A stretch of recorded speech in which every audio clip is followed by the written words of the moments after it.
Thank you for tuning in to the World Builder's Anvil, episode 222. Beware of myopic storytelling. It's actually not that scary. It's kind of boring. It's just don't do this. Don't do it. Don't know where to start building your fantasy world? Do you need more? Does it make sense? Forget any worries and become a crafter of imagination. This is the place where we will prime your mind. Now, it's time to heat up the forge. Break out the mithril ingots and hammer. Welcome to the World Builder's Anvil. I'm Jeffrey W. Ingram. And I'm Michael Miller. Let's sup from the muck of Java and build.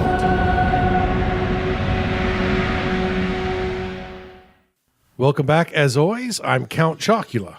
And I am Frankenberry. All right. I was actually going to go with something totally different, but since you ran with Count Chocula, I jumped on it. Well, you made me think of Count Chocula.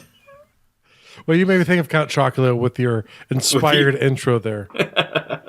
Well, it's only because you put up such a fearful topic. I thought we were going to talk about vehicles today, but you've got something else in mind. Yes. No, I had to insert this. I ran across this in Michael's webernets. I think you have to actually say both now. Michael's, that's apostrophe. Yeah, Michael's. yeah. There's a trade. He actually owns the webernets. Yeah, I own the webernets. And it was someone talking about this Polygon review, and they were kind of going in saying they didn't like the review, and so I clicked through to read more about the review. What's the Polygon review of? Like, what are you talking about? It is of the new AAA title for video games, a game called Far Cry 5. I've heard a lot of good things about Far Cry 5. Yes, and if you read in some of the margins, there's actually, most of the time when he's talking about the gameplay, which are very small elements of it, it sounds like he's overall positive. It just, most of the review, the person, and I say he, but I don't really know who wrote the article or who wrote the review. Whoever the person was who wrote the review talked almost exclusively about the story and gave it like a 6.5 out of 10. For the story or for the whole game, just because of the story? From reading the article, it looks like it was strictly on story. And essentially, first off, this will not be a review of the review. And this will also not be a review of Far Cry 5. I have not played the game. To be honest, it does sound kind of interesting, like gameplay-wise. Yeah, it's an open-world setting, which is what I like. From a gameplay standpoint, everything that I have heard about the games, they've been talking very well of the game. Yeah, and I know there's some really neat features in the game, but I don't know enough about the game to talk about the game. I don't even know enough to say if the story is good or not. It just, when I read through the article, it kind of caught me, and it made me think back to episode 189 when we were talking about polarizing topics and the fear of polarizing topics, and to me, reading the review was almost the opposite. This was like one of the warnings we gave in the episode is, even if you try not to be polarizing, you can get gigged. So I want to talk about sort of the things in the article that caught my attention, and you could argue that these are potentially out of context, which they potentially are. I only read through the article very quickly, and it's only what caught my attention was the few things was the reviewer seemed upset that the storyline was not what he thought. He thought it was going to be the government going in after sort of a group cultists who've taken over the West and need to be stopped, and he thought it was going to be analogous to today's political scene, which I'm not exactly sure how that's analogous to today's political scene. I'm sure it's something to do with the Trump election, but I don't see like Christian cultists taking over the country. So I don't think everyone who voted for Trump is a Christian cultist. Then you haven't met them all. I've not met them all. Totally kidding. Just kidding. That was a joke, everybody. If you voted for Trump, just and full disclosure, I did not vote for Trump. I did not vote for the main candidate he was running against either. I thought they were both bad candidates, and I still kind of stick by that. But I know people who voted for people on the two major candidates, and I like people on both sides. So full disclosure, I think you and I voted for the same person. We probably voted for the same person somewhere outside of Aleppo. Oh, God. Sorry, bad moment for me there. All right. It's actually funny. I was listening to an old episode, and I was not referencing the presidential election, but in the episode at the beginning, I talk about my appreciation for how this show improves my mood and the things that we'll talk about before the show begins. And in that, I mentioned that there was a vote today, and I'm really not happy about the vote today. And oh, was that the actual presidential voting day, or it was not I was not referring to the presidential vote. I was actually referring to the net neutrality repeal. Okay, all right, yeah. So. A lot of people do not like that, and I can make an argument either way. So, but that's not where we're going here.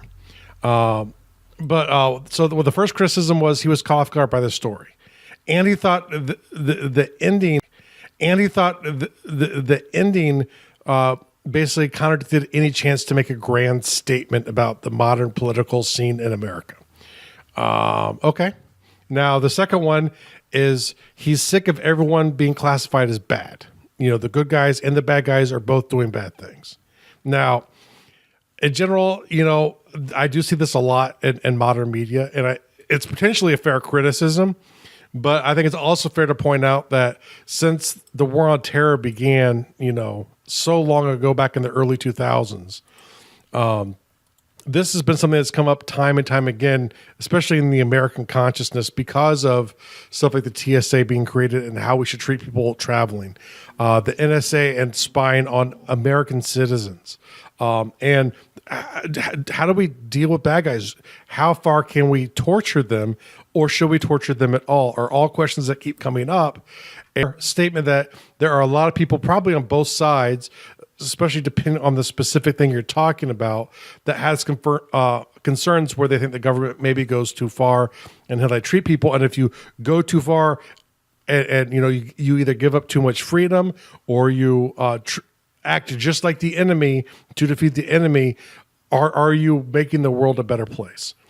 And so I think it's at least, if nothing else, it's very much, I think, in the American pop consciousness right now. And he did kind of like that they made fun of everyone, but once again, he got upset that they didn't seem to make fun of someone more than someone else. And it seemed to be that he didn't like the depiction of the Christians cultists. He wanted them to be depicted as more boogeymen than characters. And once again, Polygon, or I'm sorry, I think like Ubisoft makes far. He wanted the Christians to seem more. He wanted them to be more demonized. Yeah, the cultists, he wanted them to appear more Christian, and he wanted them to be demonized more. Like, they're obviously the bad guys, and the cop going in, basically using force to try and take down the cult. You know, as strictly a good guy. He didn't like that the guy who was the protagonist in the story, apparently him or the people who work with him, I'm not sure, were doing things that would be considered bad, like torturing people. So I'm sorry. Part of me, of course, because I'm getting this, because I didn't read the article, so I'm getting this secondhand through your filter, through his filter of what he experienced in the game. Well, these questions will help the listeners who haven't seen it too. Well, right. So my part of me is kind of critiquing in that, is he just having a problem with the game, or is he having a problem in that they didn't meet an expectation or a desire? They did not meet his expectation. So from our standpoint, I assume, based on what we're trying to say with the title of the show, Beware of Myopic, was his problem that it was myopic, or that it wasn't myopic enough? Because I think the problem was his view on what he was looking on. It sounds like he wants it more black and white. Which yes, he wanted it myopic. That's okay. Because I was going to say, I'm like, it sounds like you're pushing for his argument for myopic, and No, I'm not pushing either way at this point. I'm just stating a few points. Well, my thing, like, if that's the case, if that is how the game plays out, in that the Christian cultist characters have some depth, and Far Cry is known for having some depth. Okay. So And Far Cry is known for having some depth. Okay. So like they're known, their characters are not strictly cookie cutter. And I know Ubisoft more from Assassin's Creed, at least the earlier ones, in which case they went into a lot of detail and a lot of effort actually to sort of show good and bad qualities on both sides. And don't get me wrong, there are times and I'm talking strictly from a video game perspective, not an overall story perspective. Or from a video game perspective, there are times when I want a story and or characters that are clearly defined. But when it comes to story, and if I want a game that is story heavy, then I want nuance. I like a game, like, and especially if it's an open world game where basically the game is loaded with choice on the player's part, lots of agency. I like it when I'm not sure if I'm the good guy or if what I'm doing is the right thing. And so if they're presenting characters in a fashion where you're like, but I don't necessarily disagree with their reasoning, but and I'm the hero, so I'm supposed to do the opposite as them. Yeah, and I like you said, to have the agency to sit there and try and do it a different way, which is, from my understanding, Far Cry is more of a shooter game, a little bit less role playing. They have story, and it's story based, but it's not really like a role playing game where you have more agency to where you could decide to take a good or a bad path. Obviously, in this Far Cry game, you're going to take a shooting approach. Yeah, there's a lot of violence. It's your answers to most actions are violence. Yeah, and so, but that largely came down to it. Now, I have some things I kind of want to go into for each of those. Right, the first thing is, when someone tells me a story caught them off guard and that's not good, I understand it because the story setup, I can see where some people who are highly disturbed, I can see where some people who are highly disturbed and don't understand the political argument happening in the country, who think everyone on the other side of them is essentially an evil cultist, which you're seeing a lot more of that. That's why it's a polarized topic. When you have people who are actually polarized, they're going to have a myopic reaction where they want it given to them exactly in a fashion. And I think the closer the storytelling is to modern day, the worse off you are going that approach, because one, those stories happen hundreds of years ago, or even like back during the 40s during World War II, you have this myopic nature. So where it's strictly the U.S. is good, enemies of the U.S. are bad, or vice versa if you're on the other side. So I say kudos to the storyteller who leads people down a path to where they think there are different possibilities to the ending. So I would actually say that's kudos on the storyteller if that was their intention. Now, his argument was he thought they were playing it too safe to make that call, which could be true too. And ultimately, when you just try and play it safe, you end up pleasing no one, which is a fair argument. And until I play the game, I can't really say that. But the thing is, the idea of you thinking that you're going down a story, and good storytelling leads you to a unexpected either events that happen in the story or even an unexpected ending. To me, that's a sign of a good story. Very rarely do I start watching a movie where I don't typically know the ending probably within the first 20 minutes. I don't always know within the first 20 minutes, but I usually know a while before the end. Yeah, and sometimes I'm caught off guard, or it's a little different but usually most stories, especially in movies, because they're by the nature of the medium a bit simpler stories, they can become predictable. And so whenever I play a game, which is one of the things I liked about elements of Fallout 3, I like about games where you have a lot of agency is you can take things in different approaches and see the conclusion to them. So I say kudos to them. I'm trying to think of what Sarah and I were watching the other night. We watched some movie recently, and I can't believe I can't remember what it was. Because we watch so many movies. It's not it's not shocking that I'm not remembering exactly which movie I'm thinking of. But what is actually memorable to me is how I felt and what I thought critiquing the movie as I watched it.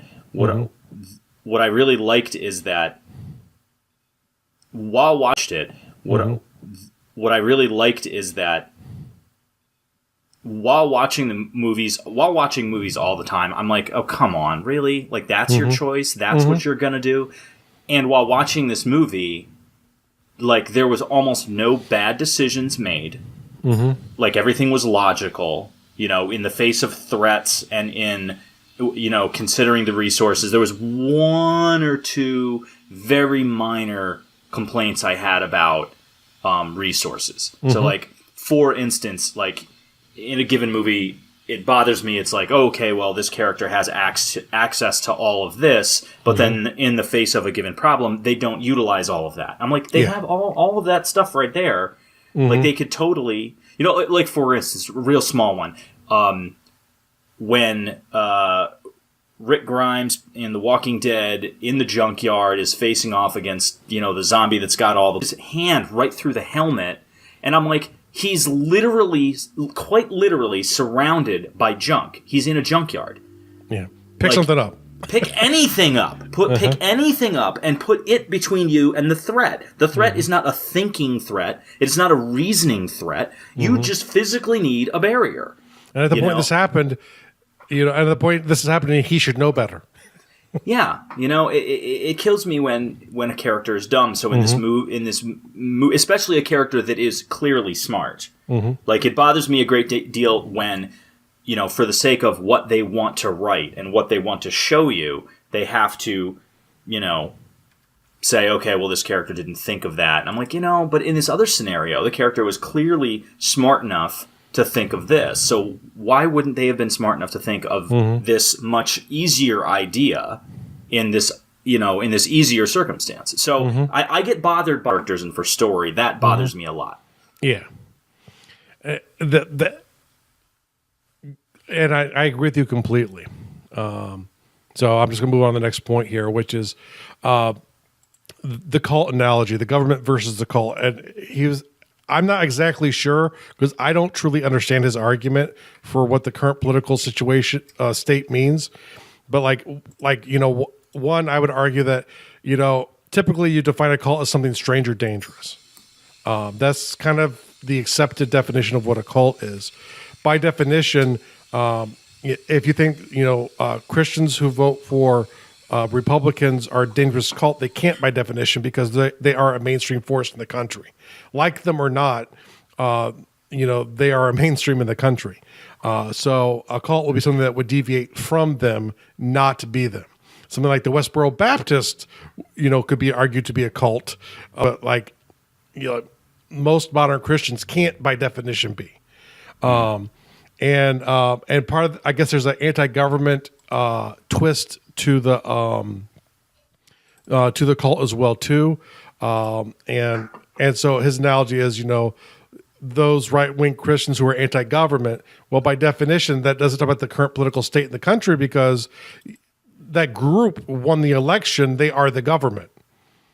So by definition, if you're anti-government, you're not participating in the system. So there were a few quick cults that came to my mind. You know, there are many different deviations you can do. It doesn't even have to be about politics when you're talking about cults in a story. You know, even if they're anti-government, most cults are anti-establishment. You know, so if I talk about Brother 12 and the Aquarian Foundation, really strange cult, like literally this guy was taken into court. The judge starts like barking like a dog. I think people are like passing out. No one can really explain it. This crazy cultist who left treasure somewhere up in British Columbia, you know, was a cult. And there's definitely a dislike of government or the society at large. That's why they isolate themselves into the cult compounds. Or you have the Manson family, who their little cult started murdering people because they hated society. Or the Heaven's Gate or the People's Temple, two other crazy cults who killed themselves all off, but before they did that, they cut themselves off. You know, so there's always a dislike of government there, but it doesn't necessarily have anything to do with politics. It's just the society as a whole, you know, as you know, isolating people off into these cults. Or the Branch Davidians, where the government went in, you know, people wouldn't, so, you know, people wouldn't associate that with the modern political scene in America, but that was literally a scene where the government went in and the cult compound caught fire and a whole bunch of people died. So there's so many different deviations and storylines that you can take, with like finding different cults to base a storyline off of. I'm not really sure. Once again, I don't understand. I don't understand his argument enough of what he says the current political state is in America, because he doesn't really state what his thought of that is. But for my prediction, I just don't see any really analogy to a cult. And I can find many different types of cults. And with me, because a Manson family story is going to be different than a Branch Davidian story. Where a Branch Davidian story is much more, to me, closely akin to maybe what's happening in Far Cry 5, because it's the government, intervening with force on a cult directly. But, you could twist it differently if they killed themselves all off, have it end up like a Peckley. But, you could twist it differently if they killed themselves all off, have it end up like a People's Temple, which is like your, was it Jim Jones, I think was the leader of them, or Heaven's Gate, where they all end up killing themselves too, or Brother 12, where it ended up being gun battles and like fighting over gold. And then he kind of like supposedly was killed and maybe did not get killed. If you ever want to look up a neat story on a cult, look up Brother 12. Yeah, I've never heard of this one. I'm going to have to. It was like a British Columbia in the 1920s. He created something called the Aquarian Foundation, which it's like a spiritualist cult, like a New Age cult back when it was popular in that generation of New Age. And literally it was, I guess, like almost like a slave compound. You went in, you gave them all of your worldly possessions. You worked hard labor to achieve enlightenment, whatever that meant. I don't know enough about his teachings. But like the story of his trial and court in Canada it's a crazy story, Christian enough. To me, this is telling me more about the person giving the review than, whether or not you're Christian.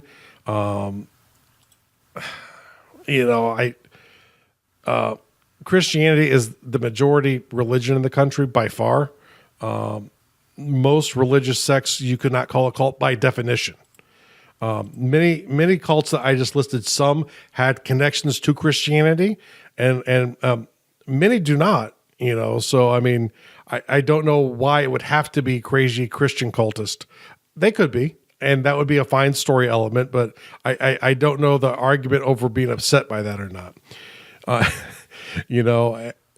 really, what I'm trying to get to here are some morals that you can sort of take away, from this. Once again, realizing that whether or not you try and be polarizing, if the subject matter touches a polarizing nerve, you have a risk of getting this kind of bad review that apparently has nothing to do with the actual gameplay, and it appears to be with his dislike of the way the story played out, because it didn't fall into a myopic storytelling. There's something that actually Kevin Smith, now that I think about it, that Kevin Smith has said many times about the skill of acting, and I think the same can be said of storytelling. The craft of acting is about making choices. So if you watch an actor and they're always playing it safe, odds are that performance is not going to stick out for you. Now, there are performances that should be playing it safe. You're supporting characters that are not the next supporting, but maybe the secondary supporting characters. If they have a certain amount of screen time in that they have very little screen time, then maybe they swing for the fences so that they can be impactful in their performance. It also depends on how their part is written. But as a storyteller, if you're always playing it safe, then I think that you're not going to have a big enough impact. Like, you're not going to be as memorable. Like, if you choose something that's a little more risque, and by that I mean either the content of the story you're telling or the position that you're taking on your content, that's going to be, like, the bottom line is not everybody is going to like what you have to share. So you might as well go for something. Like, I think it's better to try something. I'd rather a story that is a little more impactful, even if I don't agree where the story is going or what the author is literally trying to tell me. Like, if they're coming from, like, ooh, yeah, I really don't like the way this guy, is talking about society. Like, I don't agree with this, clearly what he's trying to impart. But I'll get more enjoyment, and it's going to be more memorable to me if the story has that quality. Yeah.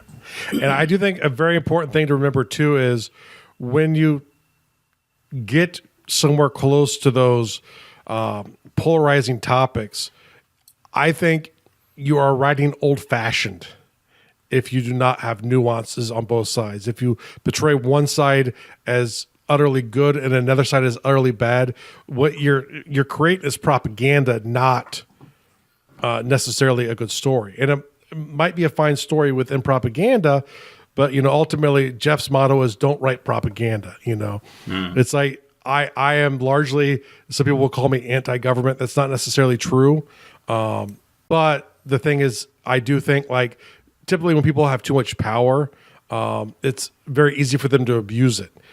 But in the novel where I'm writing, there's actually a duke in there that is actually really, he has his people's best interest in mind. He's really a good guy, and he's trying to raise his son in the same fashion. Now, most of the political, the bigwig players in the story only have their own self-interest at heart, but he's not that guy. And so if anything, I would tend to write stories where they're all bad, right? Because I typically think really large centralized power, the more centralized it becomes, the worse it is. But it, like in anything, people who are involved have good and bad. They're good and bad people who do everything. There's always two sides to a story. There's always good and bad on any side that you're on. In any choice you make, especially politically, always two sides to a story. There's always good and bad on any side that you're on. In any choice you make, especially politically, when you start involving the use of force to control the way people act for the betterment of society, there will still be harm done to people, and sometimes to people who don't deserve it. So just keep that in mind, as add nuance to your story, realize that you will get some backlash from it, and it might or might not hurt your sales. Once again, I don't think that should be your reasoning for writing fiction is probably not to make money. Go work with areas that are there's many more profitable areas than writing fiction or creating indie games, or maybe creating the AAA games might be a lot of money if you're like at the top of the food chain. So when you're doing art, and there's nothing wrong with even having stories that are relatively black and white. I do enjoy those. And if you put those around polarizing topics, you're going to fall into this where, you definitely are going to offend half the group and not offend the other half. But that doesn't necessarily make it good or bad. But when you start getting too caught in to what your expectations are, if you don't challenge your own expectations when you're creating, you're going to end up writing myopic stories, which the funny thing is like Michael completely caught it early on. I thought the reviewer had a myopic view of what the storytelling should be. And I think it would have been a mistake to do storytelling that way. Irregardless of what you like about the groups, it just, to me, when there isn't nuance, when you can't show humanity and evil around something, you're probably not giving it the theme. And the themes to me are kind of the things that make a story good or bad. And when they're too straightforward, it will make your story really straightforward and possibly boring. So you can make a Walker Texas Ranger or something better. I guess for me, the big takeaway is, don't be afraid to commit to an opinion. Mm-hmm. Yes. Because once again, the last great moral of this thing is you're going to get a bad review, even if he's right and they were playing it safe. They got a bad review because they were refusing to make the commitment. At least earn the bad review by making the commitment up front. See, I think it's more the opposite there. I think they made a commitment and they got a bad review because he wanted it more myopic. Well, what I'm saying is their commitment. If he was right, my argument is if he was right, and they. Well, what I'm saying is their commitment. if he was right, my argument is if he was right, and they ended up trying not to offend either side, but talk about the same time. If that statement is true, they were trying to play it safe by not offending anyone. And if that's true, they got a bad review for trying not to offend anyone, and they offended people. And there are people, I'm sure, on the other side of the argument. It's so funny. It's like you take a game like the Hunger Games, and people will argue, is it a left or is it a right issue? I would say it's probably bigger than a left or a right issue when you read the Hunger Games. Yeah, you think? So you're going to get caught into those, especially if you start getting anywhere close to government involvement of force on people. And so, don't play it safe. Realize that you can earn those bad reviews even if you try. Don't write add believability in the characters, especially the more fantastical your world is. The believability of the characters is a thing that people can latch on to, and people don't know perfect people, So unless they know me, and then they know one. But remember, for me and you, we're not perfect because we're too humble. Yeah. Yeah. I'm not too humble to admit that.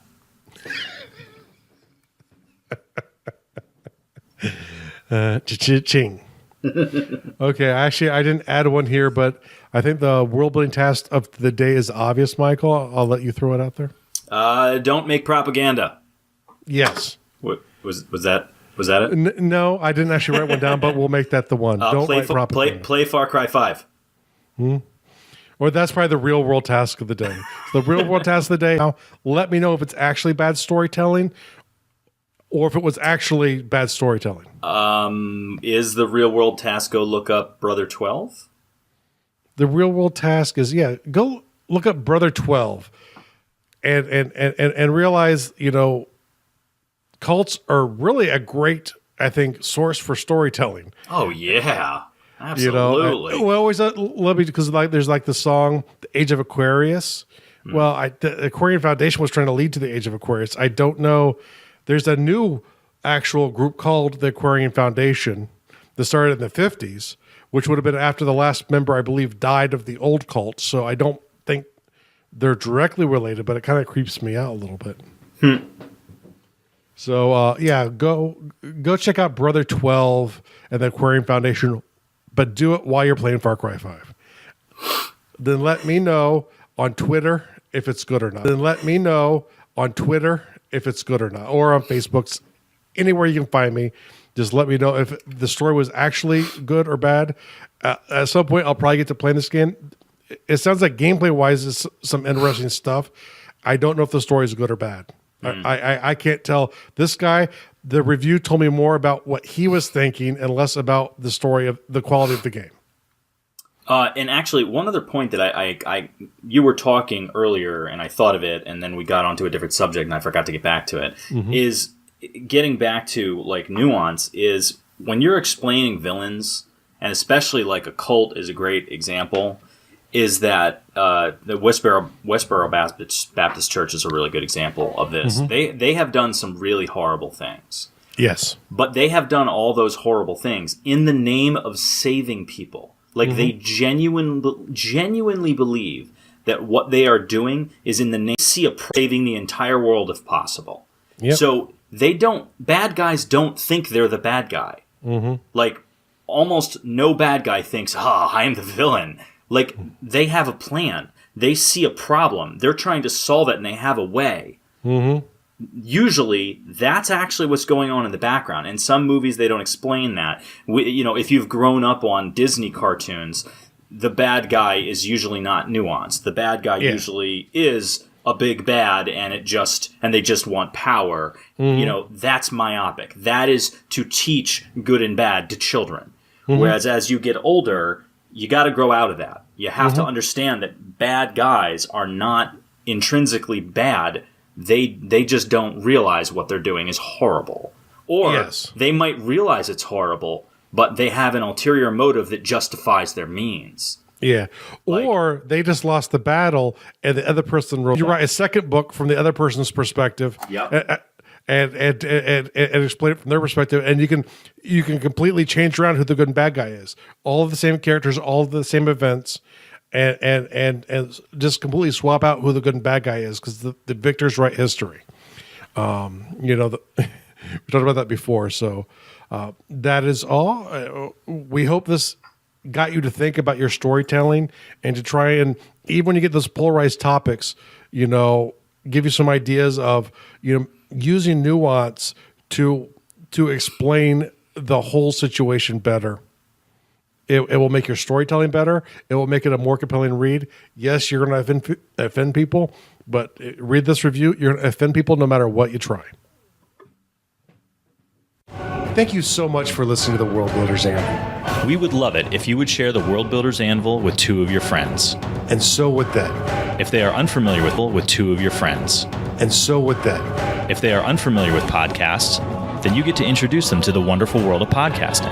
Take them to Stitcher or iTunes, or best of all, just send them to our website, www.gardul.com. That's GARDUL.com. Now strike while the myth rules hot.